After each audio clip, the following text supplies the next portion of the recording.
Check. Good. All right. It's been a little time since I've been a teacher in a class like this. And usually it was kids, not adults. I found that it's always funny. Sunday morning kids were really interesting to teach. They were usually very quiet and tired, kind of groggy. And then Wednesday night kids were really rambunctious and hard to shut up. But I'm expecting y'all to be rambunctious, all right? So, I'm glad to be able to be here tonight to fill in for Drew while he's having that procedure done, recovering. I'm glad things went well. That's encouraging. I'm thankful for the opportunity. The elders let me speak as well. The topic is that dangerous playground, and it seems to be a series specifically talking about social media, the Christian and social media. And when he handed me emailed me the material, and I wasn't prepared. I didn't wear my steel-toe boots or anything, and it's been challenging. Like I'm kind of want to go back to some of the other stuff, the chapters he's had, and I want to get the material and read it over. Social media, big broad term there.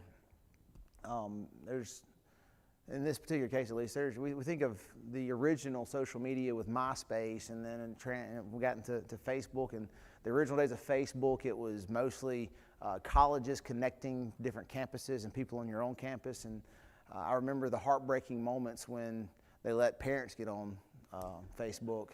That changed all of our lives. And now Facebook's kind of washed out, and this Instagram and Snapchat, and I'm not sure what else there is. There's some scary stuff out there on the social media, but this gets a little deeper than even that.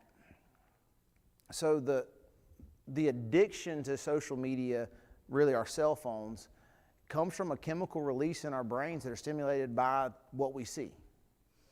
We're triggered by something. It creates a reaction in our brains. Chemicals are released, dopamine is released, and that creates the addiction to, while we hear the ding and pick up our phones. In fact, I need to turn mine on silent. We hear the ding and pick up our phones. For me now, this is a new one for me. I caught myself doing. I was mid-conversation with somebody. My wrist vibrated. Got to look at it. Why? Because I've trained myself to experience that buzz. Look, tonight's topic is all of that stuff in relation to our time, which is, again, I wasn't prepared for the offense it would be to read this material. I'm someone that changing careers at 34, I don't recommend it. I had to give away a lot of time, and still currently am, and I'm busy. I'm busier than I've ever been. I thought I was busy before. Now I'm busier. I was going to have a PowerPoint ready, but hey, guess what? I was too busy to get it done. So time. It's interesting because we think of time as something that we either have a little bit of or a lot of, but I can tell you this, it's the only resource that no matter how hard we work, we can't get back. Have you ever wasted money? I've dropped money, made bad purchases. I think we can all fall in that category. At some point I've wasted money. I can work to earn that back. You ever had a wasted talent, something you're good at you never really used? There's a good chance you could develop that talent and use it. But time, once it's gone behind us, there's no getting it back. It's a very valuable resource that we sometimes do a bad job of managing. And in relation to social media, the material tonight, it talks more not just about your social media accounts, but more what you're taking in from your phones, from your media, and I'm going to touch on more of that. But a challenge real quick. I like interactions. I would love to hear some Bible verses you think of when you think of the topic of time. So put that in your back pocket. In a few minutes, I'm going to ask what you think. What are some verses you think of when it comes to time? Again, y'all are rambunctious like the kids are on Wednesday night, so make sure you act rambunctious. All right, so be thinking of some verses. Time, as we've just discussed, is precious. It's actually created by God. On the fourth day of creation, God said, "Let there be light in the expanse of the heavens to separate the day from the night." and let them be for signs and for seasons and for days and years. That's in Genesis chapter 1. You guys know this. We have a Vacation Bible School song about it. God made time. It's something He created. It's kind of weird to me to think of Him being outside of time. Ever pondered that? You got a God who created all this stuff, and He's somehow above or outside of, around time. Everything in our lives have a beginning and an end. He doesn't. That makes my head hurt. Like, I'm not that smart, but that's something that baffles me. But hey, if He were a God that we could completely understand, that would make us bigger than Him. He's bigger than us, and that's okay. So yeah, we have a God that is outside of time, created time, and we're still using the measurement He put in place. We use the sun and the moon to dictate the days and nights, and we base our clocks on what that sun and moon does. The seasons, we base the seasons on the way the world turns. All that stuff is of His creation. He made it, and it's precious. We can obviously establish it's precious for a lot of reasons.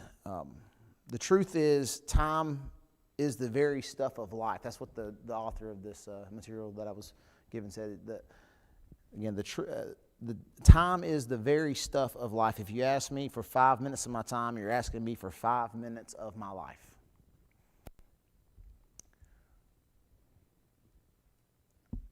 I caught myself early as a younger parent, kind of wishing myself through this tough moment of my child, of one of my children.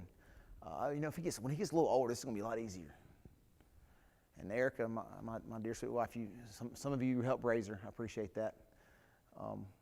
She pointed out, you're going to want that back one day. Take 5 minutes of my life, of my time. You've taken 5 minutes of my life.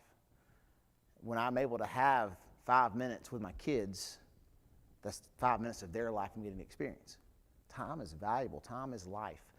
There was and again, this isn't original to Brett. I didn't go research this. This was emailed to me by Drew. He's the brains behind all this, so make sure I give that credit. In a Russian novelist, I won't even pretend to say his name, was imprisoned for a revolutionary activity and brought before a firing squad when he was only 28 years of age. There, standing half naked in the freezing St. Petersburg snow, the novelist thought his short life was over. But at the last moment, as he stood shivering and bewildered, the death sentence was commuted to hard labor in Siberia.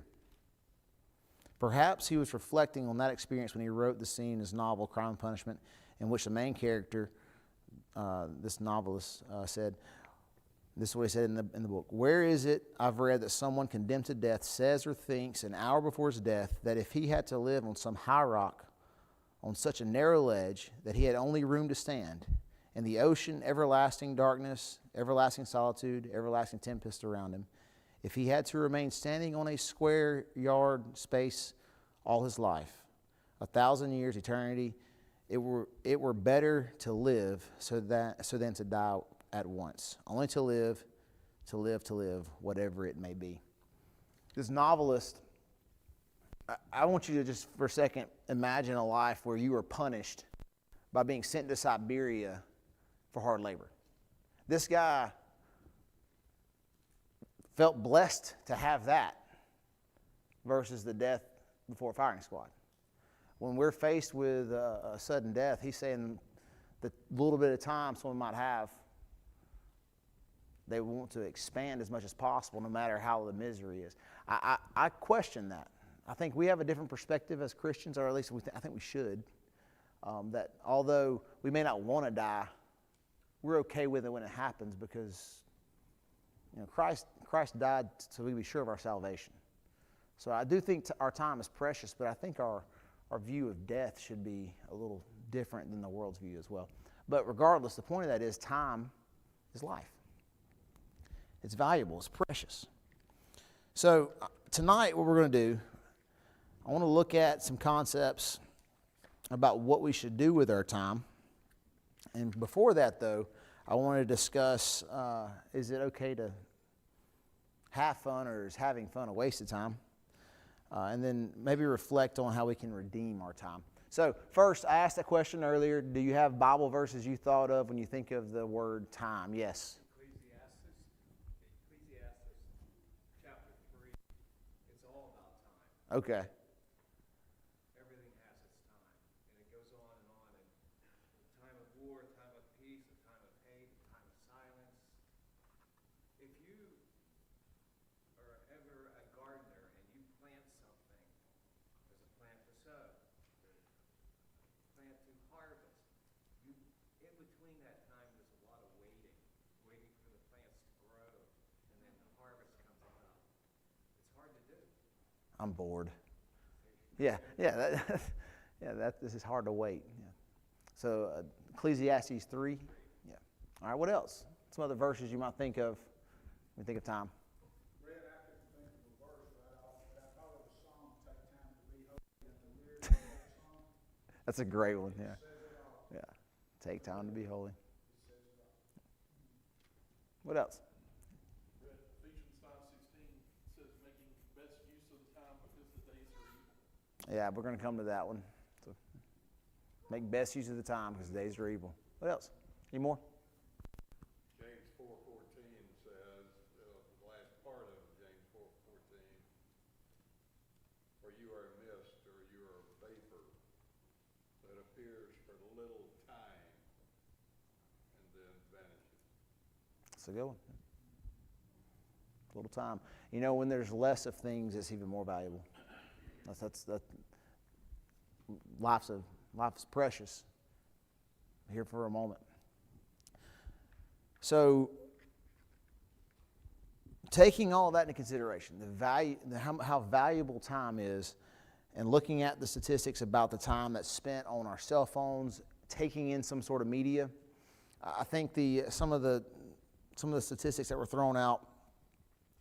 Teens are spending nearly 9 hours a day online consuming media. That's not necessarily just social media, that's online consuming media.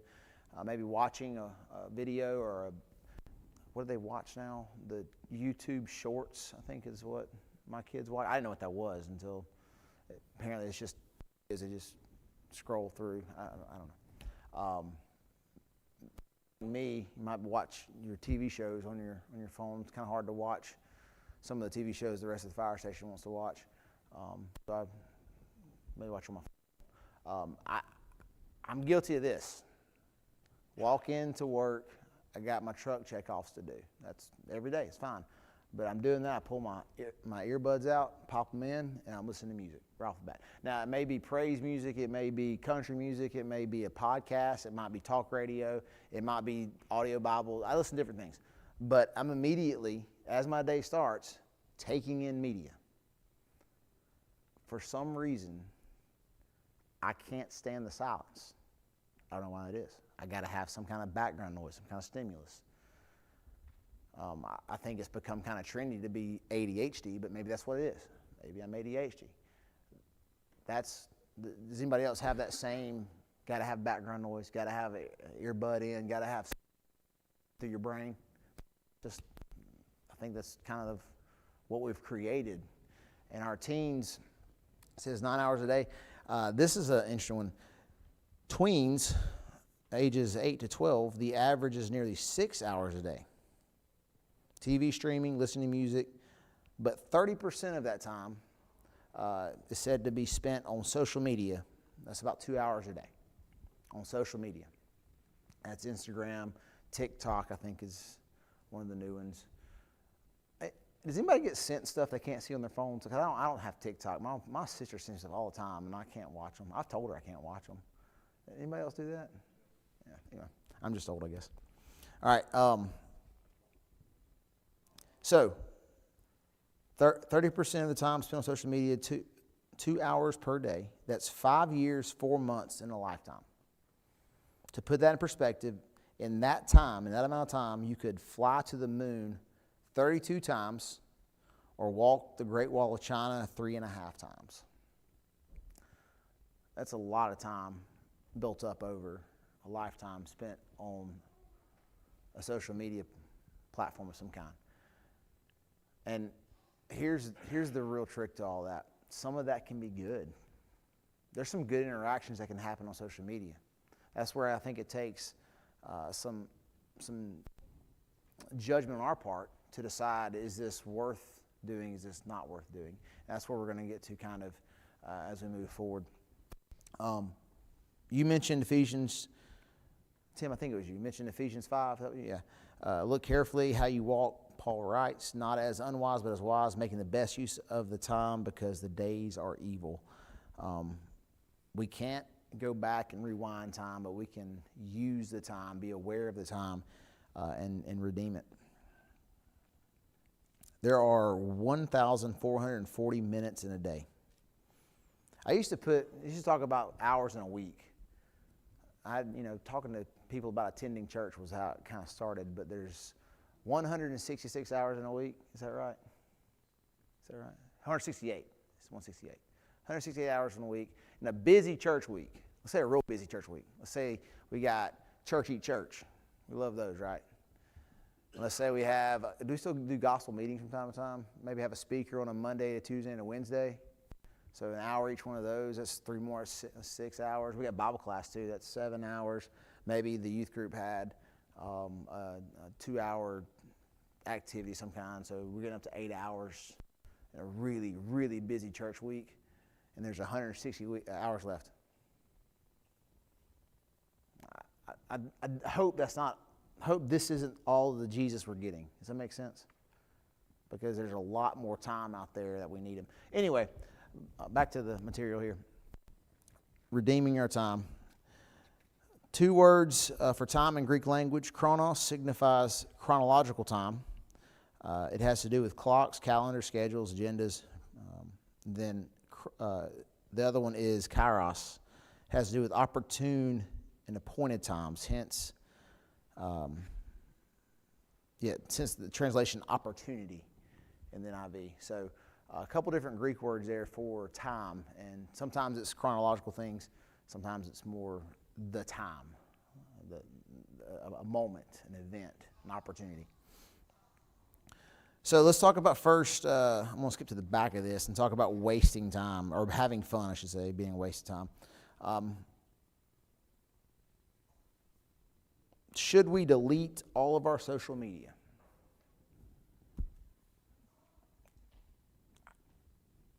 I can't answer that for you. I've taken breaks from it, and always it's productive. I know people that don't have it. They do just fine. Their car even cranks. Can you believe it? Like, everything works just fine. But I also know people that do some fantastic things with their social media. And I would hate for them to delete it because of what they're doing with it, the platform that they have. They're utilizing it. Is having fun wrong? I would say no. I think the author here would say no as well. Having fun should be part of a person's schedule, but what constitutes fun, that's the trick here, should be regulated, restorative, and righteous. And yes, that can include time spent on social media.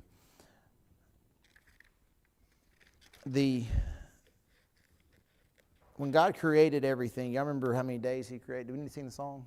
Day one. How many days were there in that creation? 6 days of creation, and then the 7th day was what? Rest. Okay, we have 6 days of work, a 7th day of rest. Was that a waste of time?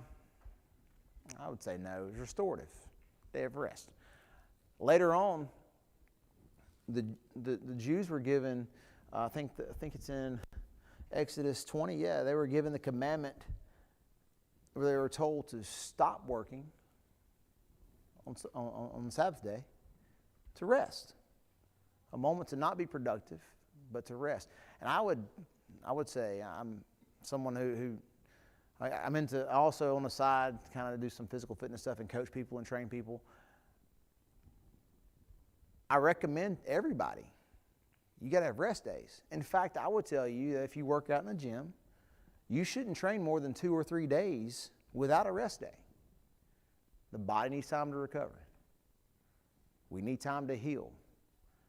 Physically, emotionally, spiritually, we need time to recover. We need time to heal. It's important for everybody to take a second Find a way to relax, recover, restore the energy. Have you ever taken a dry sponge and tried to wring water out of it? If you're a dry sponge, you can't take care of anybody. If you don't have your own cup taken care of, you can't feed your kids with it. Parents, take time for yourself. The kids are going to be okay.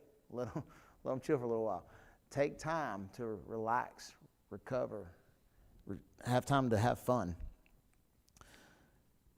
Social media can be regulated, restorative, righteous, as long as the users are mindful of these three standards, which we're going to talk about in a second. The regulating, the restoring, and being righteous. Regulate your time on social media by setting limits like 30 minutes a day. Make it restorative by using social media to encourage others, seek opportunity to be of service. Ensure that it qualifies as righteous by making a covenant with your eyes not to dwell on unwholesome images or words. We can set aside social media and have all that. It's fine. Outside of social media, in our real lives, we can do the same thing. That's the challenge I think we have. When we are having fun, make sure it is productive. What is it? Restorative, righteous.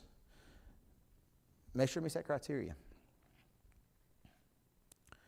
1 Corinthians 10, verse 31 says, whatever you do, do all to the glory of God. And that kind of brings me to the meat of the lesson tonight. What should we do with our time? Number one, if you're taking notes, number one here, what should we do with our time? Value each moment. I mentioned earlier the awareness my wife had of the fact that I was missing an opportunity to value a moment. So value each moment.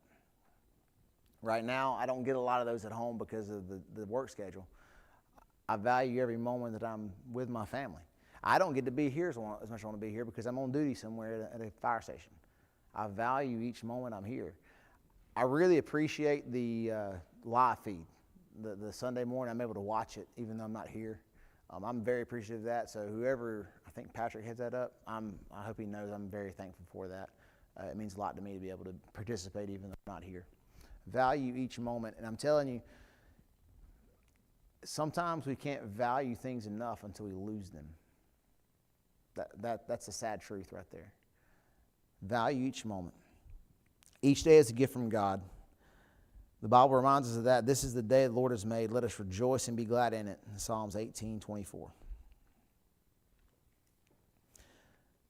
9 hours a day of consuming media, 10 minutes a day in prayer and study, say that we consider time to be a blessing from God. Does that say we consider time to be a blessing from God? Good stewardship requires us to give back to God a portion of what He has given to us. If we are throwing away all our time on social media, can we say that we are being faithful? It's okay to spend a little time using social media as long as we do it purposefully and keep an eye on the minutes that are passing by. If God has given you time, see it as a blessing and do not squander it. One of the things I did, I've done it a while, but a challenge I gave myself, I didn't like how much time I was spending on social media, so I started doing this thing where I would open up my Bible app, the YouVersion thing, and anytime I open social media, open that up first. Just kind of rule I set for myself. I did that for about 3 or 4 months, and I liked it. It kind of kept me connected with God's Word, and then with the social media, I could get on that and look at it. But I tried to match my time with the Bible app with my social media app. Be purposeful. Remember the 168 hours in a week? We obviously are tipping if we have 9 hours of media and only 8 hours in a really busy church week, we're already 7 times more into social media than we are in church stuff. Again, hopefully you're spending time in Scripture, spending time in prayer. That is necessary, obviously, to stay connected. Any relationship we have in life requires communication. Our prayer habits and our study habits, that's how we communicate with God. If we don't have prayer habits, we don't have study habits, we're not in communication with God. Therefore, we don't have a relationship, at least not a healthy one. So make sure we're talking and listening. Number 2, what should I do with my time? Set priorities. Figure out what's important and spend most of your time on that. Make a list.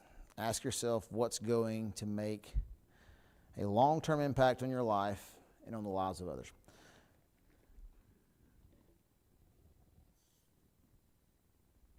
Everybody grab your Bibles and open up to Matthew chapter 6.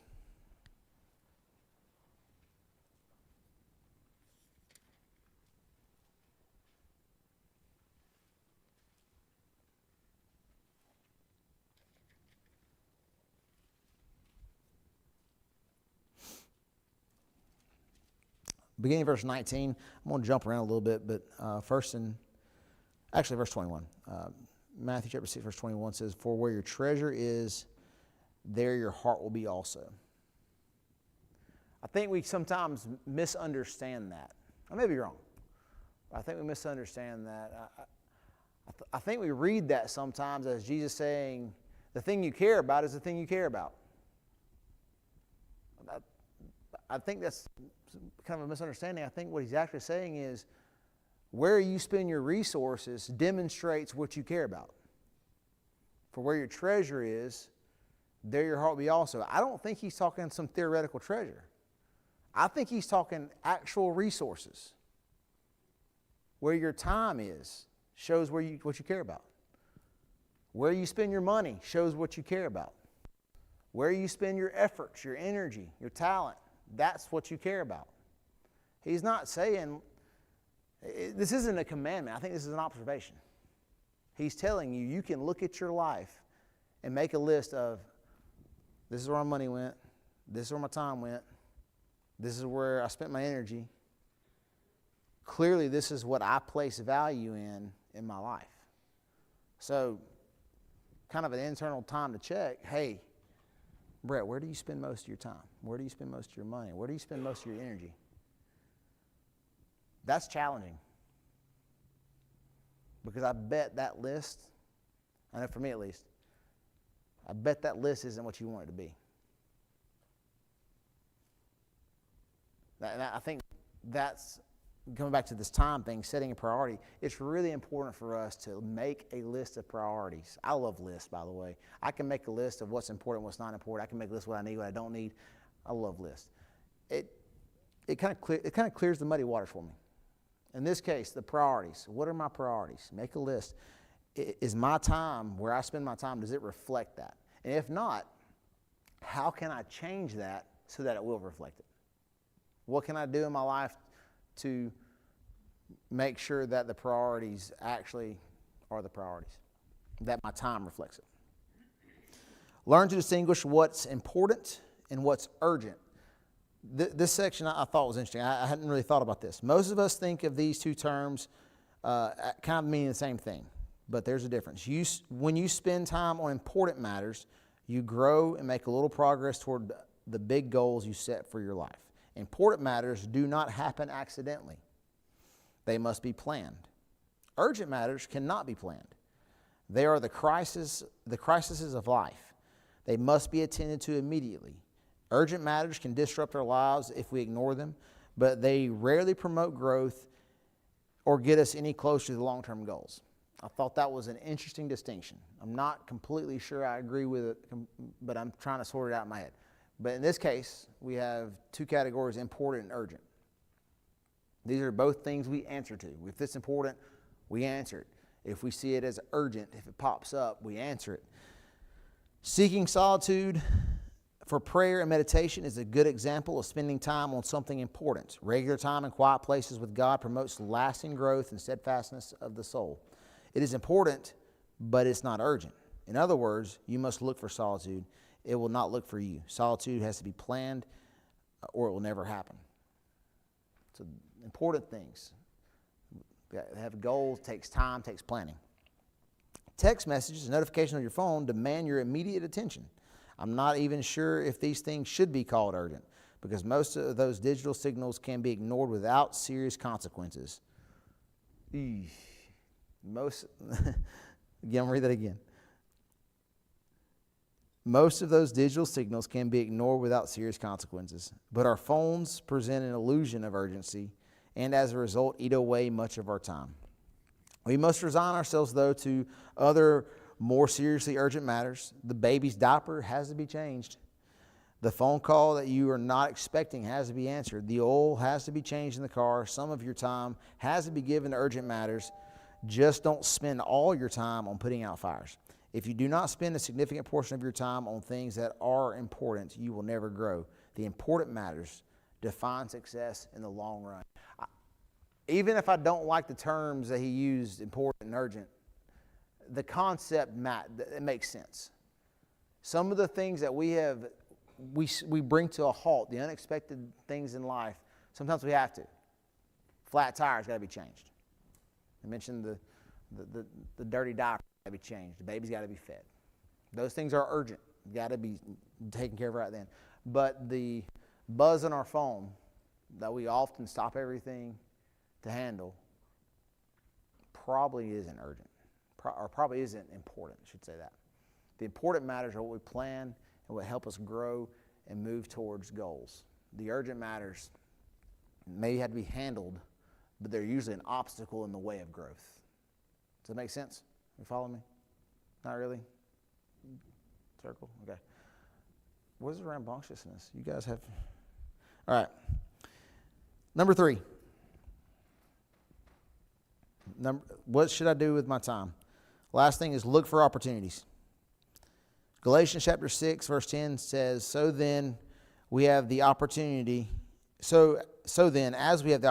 let us do good to everyone, especially to those who are of the household of faith. James also wrote in chapter 4, verse 14, So whoever knows the right thing to do and fails to do it, for him that is sin.